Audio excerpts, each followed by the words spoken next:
m'appelle Sophie, j'ai 41 ans, donc j'ai 4 enfants. L'aîné a 10 ans, le dernier de 3 ans. Je suis mariée à Cédric depuis 15 ans, bientôt 16. Voilà. Je suis architecte d'intérieur de formation.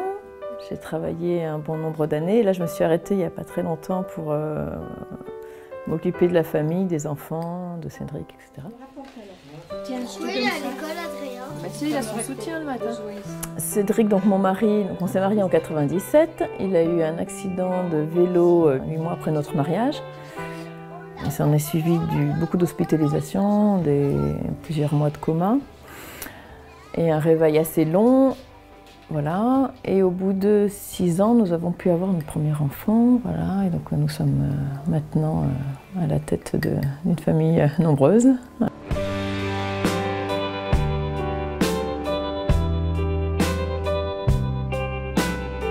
Je suis donc coopératrice de l'Opus Dei depuis 3-4 ans. Je fréquente l'œuvre depuis l'âge de 16 ans. Lorsque j'ai dû me préparer à la confirmation, une numéraire donc, de l'Opus Dei m'a proposé, enfin c'est même moi qui lui ai demandé, une formation costaud. C'était sur les 7 sacrements, je me souviens, mais j'ai vraiment découvert des choses, quoi. Quand on me disait que le Christ était mort sur la croix, pour moi c'était une belle chose, mais que c'était un petit peu une métaphore, c'était un petit peu poétique. C'était beau, quoi, mais c'est vraiment avec l'Opus Dei que j'ai découvert en quoi il a racheté nos fautes, le sens de la souffrance, le sens de l'épreuve, enfin, toutes des choses qu'on ne disait pas au catéchisme au lycée dans lequel j'étais. Mais du coup, moi, en tant qu'adolescente, ça m'a vraiment parlé, quoi. Je dis, ouais, ok, c'est du sérieux, quoi. C'est pas les petits oiseaux, tout va bien. Dans le meilleur des mondes, il y a vraiment, voilà, des choses sérieuses.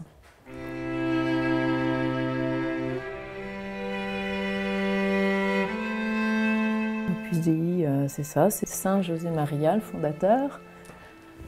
C'est des livres qu'il a écrits avec une philosophie propre à lui, mais que j'apprécie beaucoup, très exigeante, mais en même temps très douce. Et Chemin, le petit livre, là, il m'a beaucoup accompagnée, même pendant l'accident de Cédric, après l'accident, même lui. Voilà, comme c'est des petites phrases très courtes, ça l'a aussi beaucoup aidé parce qu'il n'a pas une grande mémoire, donc quand c'est des grands textes, il ne peut pas suivre. Mais il y en a une qui m'a toujours accompagnée. Fais ce que tu dois et sois ce que tu fais. Voilà. Ou sois ce que tu fais et fais ce que tu dois. Je ne sais pas dans quel sens. Mais ça m'a vraiment habité parce que quand il arrive un accident comme celui de mon mari, on a tendance à se projeter, à faire tourner l'imagination, à se dire on n'y arrivera pas, voilà, et à se laisser polluer par des problèmes passés. Enfin, et on est rarement dans l'instant. Et cette phrase m'a beaucoup aidée.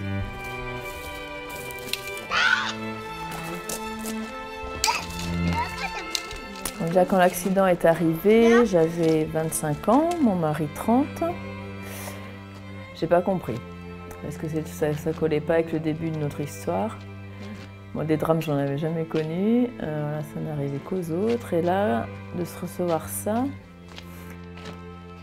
lorsqu'il s'est réveillé petit à petit, on s'est aperçu qu'il avait des gros problèmes de mémoire, qu'il ne se souvenait pas de notre mariage, il se souvenait, toute l'année avant l'accident avait été effacée. Donc voilà, l'assistante sociale me dit, vous avez 25 ans, vous avez toute la vie devant vous, votre mari va peut-être être dans un état végétatif chronique, votre vie risque d'être difficile avec lui, c'est maintenant qu'il faut envisager les choses, si vous voulez partir, c'est maintenant.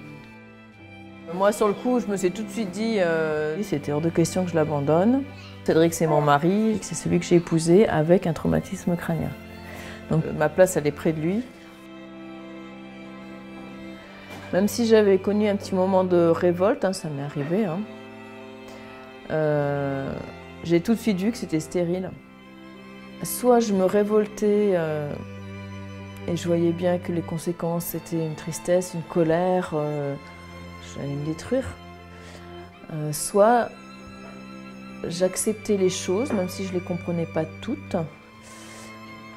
Et en ça, la foi m'a aidée, c'est-à-dire que je comprendrai un jour et que de toute façon, voilà, Dieu est amour et Dieu, s'il permet ça, c'est en vue d'un plus grand bien. et que j'allais le découvrir, quoi. C'est un peu une confiance, quoi. Alors là, donc 15 ans après l'accident, voilà, mon mari, il a toujours progressé, il n'a jamais régressé. C'est vrai que c'est vraiment une école de réalisme, c'est de se dire il y a des choses qu'il ne pourra jamais faire, il ne pourra jamais remarcher seul, ça on le sait.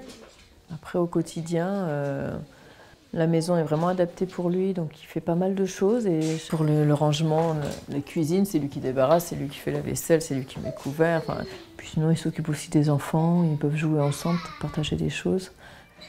Après, je dis pas que c'est linéaire, hein. Des fois, lui aussi se révolte. Hein. Des fois, il en a marre. Il faut accepter les moments d'abattement. Moi, je dis toujours que les larmes, ça tue pas, hein, ça fait du bien. Donc,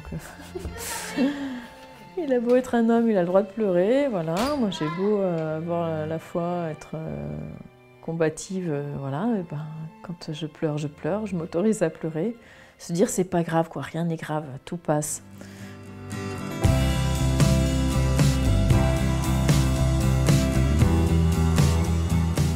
Nos enfants, ils sont équilibrés, ils sont bien dans leur peau.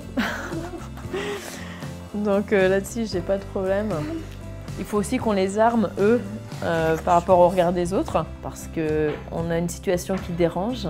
Dans une société où l'enfant est roi et doit être protégé, se dire avoir des enfants avec un mari handicapé, leur donner un papa handicapé, ça peut être scandaleux pour certains. Mais nous savons voilà, que l'important c'est l'amour échangé et que Cédric a de quoi être un bon papa. Mais ça se voit au quotidien, ça se voit pas sur sa tête, ça se voit pas dans la rue.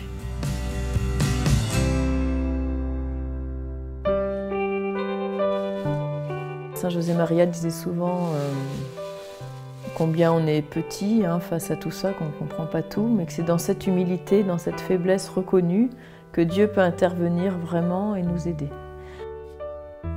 La grâce de Dieu est puissante, elle, voilà. Et elle peut se développer si on reconnaît notre faiblesse.